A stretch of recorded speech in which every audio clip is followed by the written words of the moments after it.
What so many people forget is that we are a nation born of an act of criminality, an act of treason. Now, a lot of people have heard charges such as that I myself am a traitor, that I have committed treason.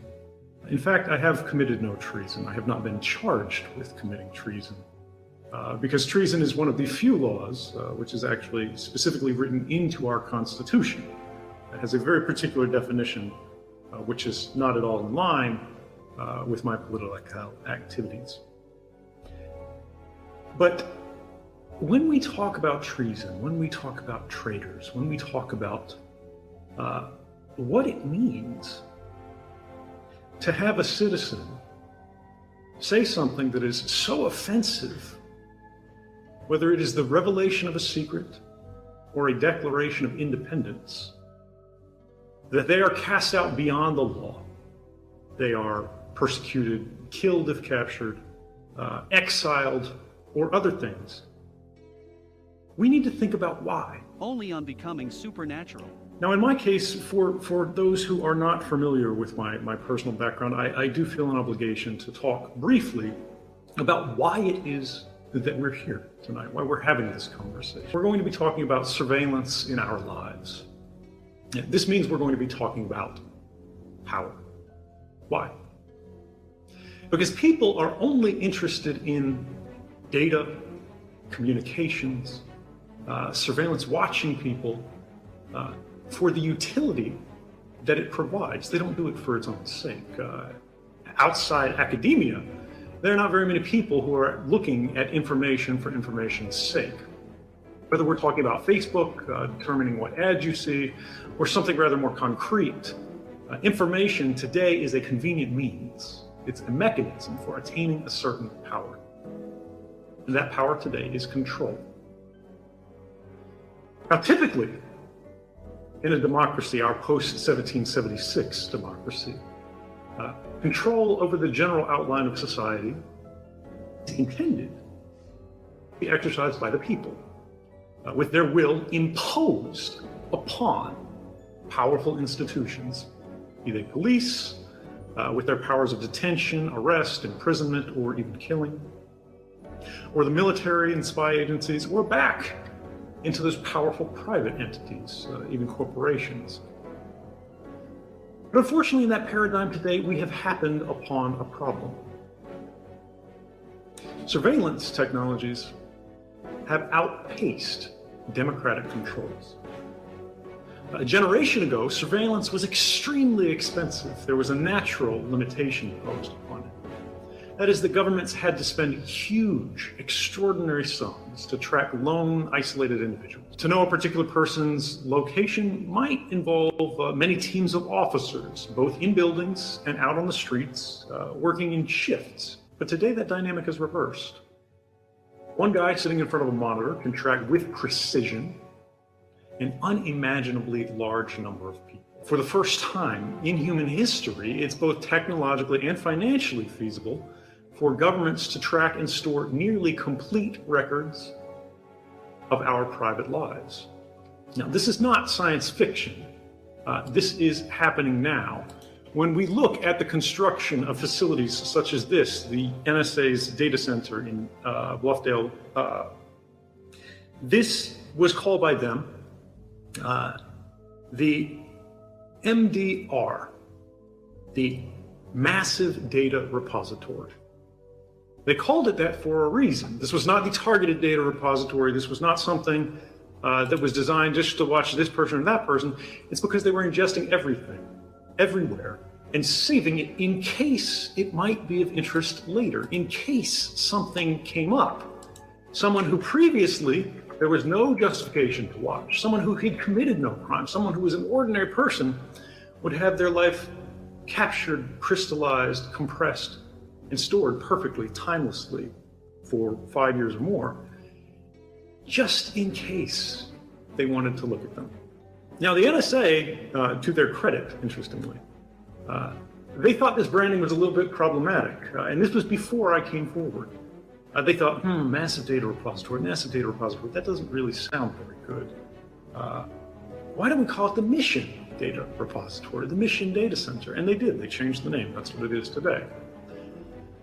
But this is representative of a much larger progression that should be alarming us, because many people think that I have some grievance against the National Security Agency, particularly. Others, who know even less about my history, think I may be anti-American or against our government. I want to end all surveillance. I don't. I signed up for the US military, for the Army in 2004, when everyone else was protesting against it. I volunteered to work overseas undercover for the CIA. Then I worked for the NSA overseas. I came back and worked as a Dell contractor for the CIA. And then I went to Hawaii, again as an NSA contractor. I was drinking the Kool-Aid for a very long time, right? And this is not to say these people are doing bad things. There is no evil grand conspiracy amongst average NSA employees to burn down your rights, to destroy the fabric of our society. That's not what they're there for. But it's important to remember that good people can very easily do bad things for what they believe are good reasons. And this is what's happening today. Even in developed democracies, places that should know better, in the past few months, the United Kingdom passed the most extreme surveillance bill in the history of Western democracy, called the Investigatory Powers Bill. It takes everything the NSA was doing, institutionalizes it, and expands it to a level of intrusive detail that truly is beyond what we have seen the worst police states in history have within their authorities to go after. This is a law so authoritarian and so abusive that experts say it goes farther than laws like China and Russia, which I think we can all agree are no friend to civil liberties. Now, these problems don't only exist far away in other countries, and this is the central issue that we face in our modern. In the lesson of these last few years, I would say, in democracy, in the United States, in our government, is that our government, like all governments, does not ask for permission before it acts. It deployed these capabilities, which the federal courts in the United States have said not only were unlawful for the entire history of their operation, more than a decade, not only that they had violated the rights of every man, woman, and child in the United States, but that they were likely unconstitutional, this is a direct quote, and Orwellian in scope. But they deployed these capabilities in secret, even when they knew in advance these programs were unlawful or unconstitutional, at least likely so, perhaps even because they knew this. And this effort succeeded for one particular reason. It was enabled because of failures in our intended mechanisms for congressional oversight.